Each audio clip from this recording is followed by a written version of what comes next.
Slurply derp, my G's. I hope you guys are all doing well. Just a couple of shout outs before we start, and then I'm going to talk a little bit about kick drum processing and EQing, because I had a little inspiration from a lesson I had with my G, the Asocial from Serbia, just yesterday. He inspired me to make a short little tip that I think could help a couple of people out, because it's something that I used to struggle with a little bit. Kind of a myth that we're going to take apart. But anyway, just a few shout outs. I always read your comments, guys. I read all of them. I don't have enough time to always text back to reply. Sometimes I get quite a lot. But just know that I read them. So thank you, everyone. And I'm just going to run through some shout outs. So big ups to Mike Briggs, Jean-Michel Ibalot, David Owen as well. Glad you've got some new Yamaha monitors. Hope they're great. Joe Mama agrees with the notch filters that they are king. Thanks, bro. KDHD, comparison is a thief of joy. Completely agree. Ryan Anderson as well. Big ups to you. Big ups to CBPM. Big ups to Digipax. Danny Daniel as well. Thank you for writing. Andy D. Ben D. Gidig. Ben D. Gedig. Thank you. Big Boy as well. 9 Wrenches.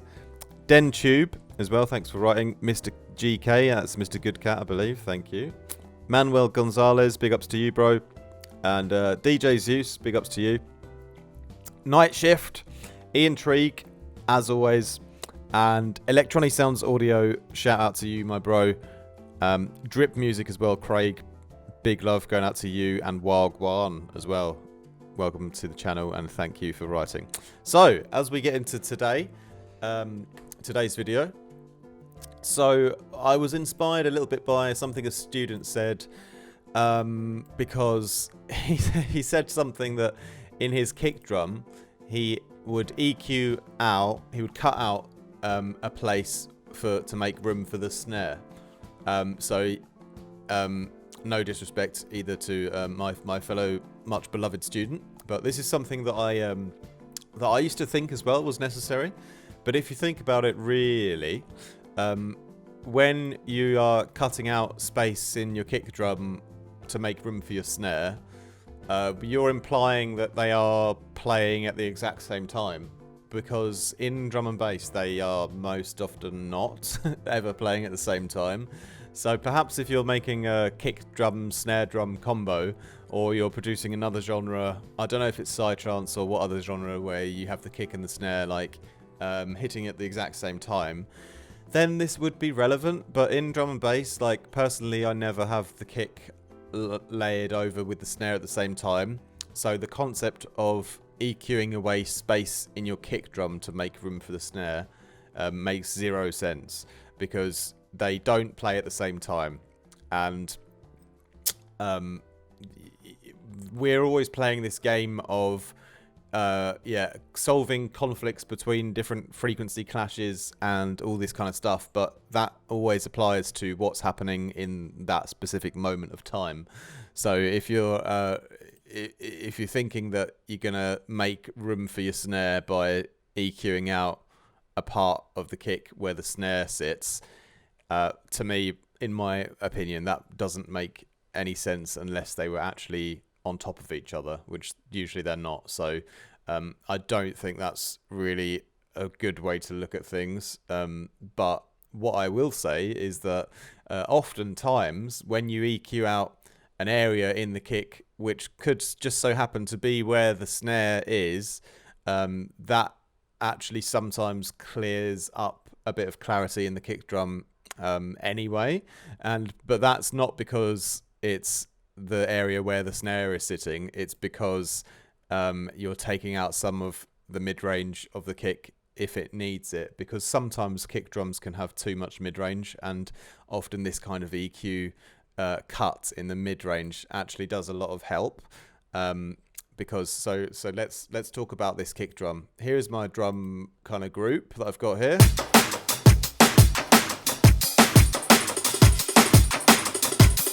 So I have a process for how I treat my kick drums, which is I will use pretty much a maximum of 3 techniques, and they're very, very simple and basic. And ideally, I won't have to use any of them if the kick drum sample is already good enough to begin with. Usually, I will place almost the most importance out of any element in my track will be the great selection of a kick drum. It's almost the most important decision in the whole song.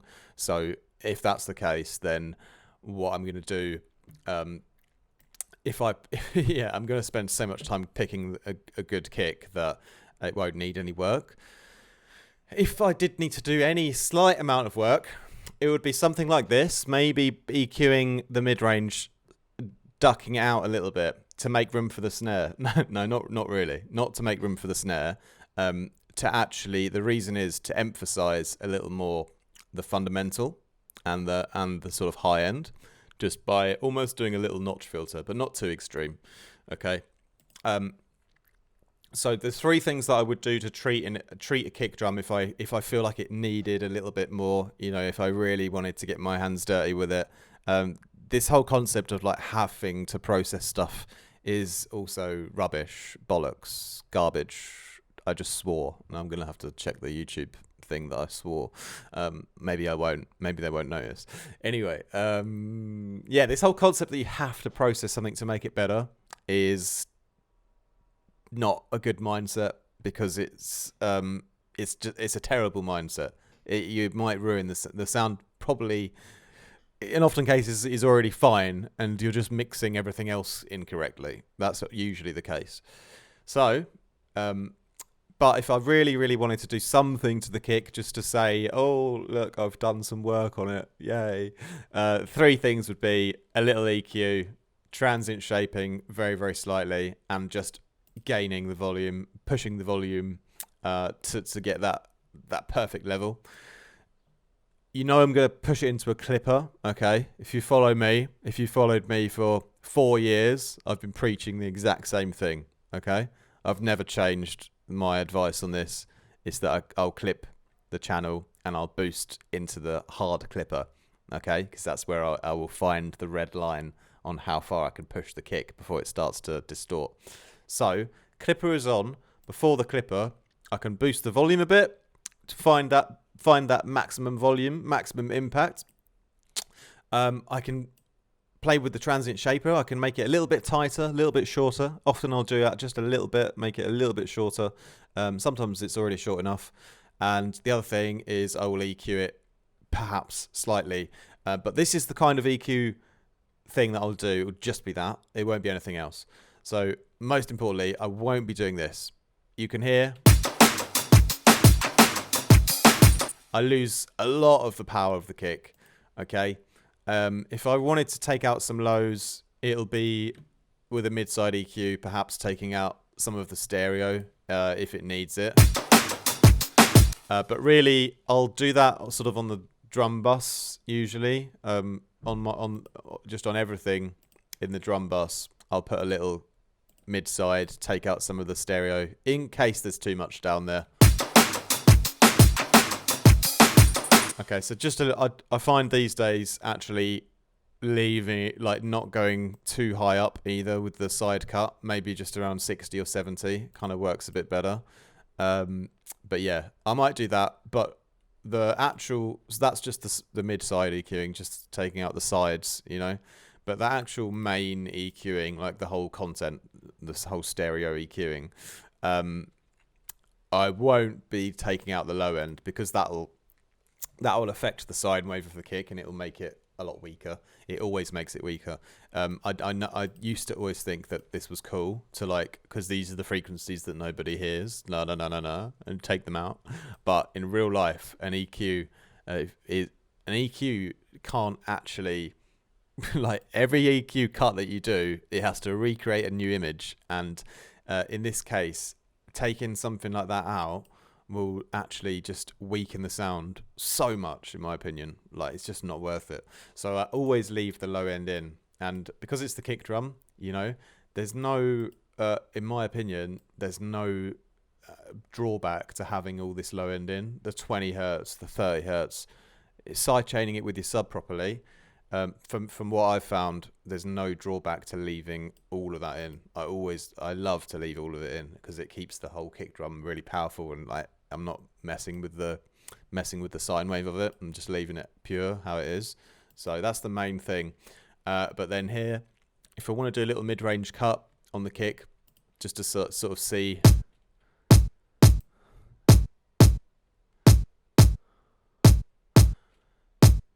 Sort of like gets a little bit of a notch in, and then as a byproduct, it kind of emphasizes the low end a bit more, the fundamental, you know. I like to do that sometimes, probably 50% of the time. If the kick is a little bit too boomy, then I will do it. It will help. But yeah, that's the only real EQ cut EQ thing that I'll do. As long as the kick has been a good sample, it's got all of its high end in and everything like that. You know, it's not lacking anywhere else. I'll kind of just leave the rest of the frequencies as they are usually. You know, so that's the only thing I'll ever really do. And then, like I said, the transient shaper, I might take the sustain down a little bit. I won't really ever mess with the attack. At that point, the kick sample probably needs to be replaced.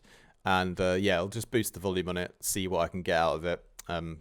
Take it all the way up to that breaking point where it starts to really over distort, and you know where the breaking point is, and then you can come back and then find a good balance, have it nice and loud, because it's got to be a powerful element in your track. And so those are the only three things that I ever do, and they're very, very minimal and subtle, and I sometimes don't do any of it. Sometimes it just be the kick drum as it was, you know.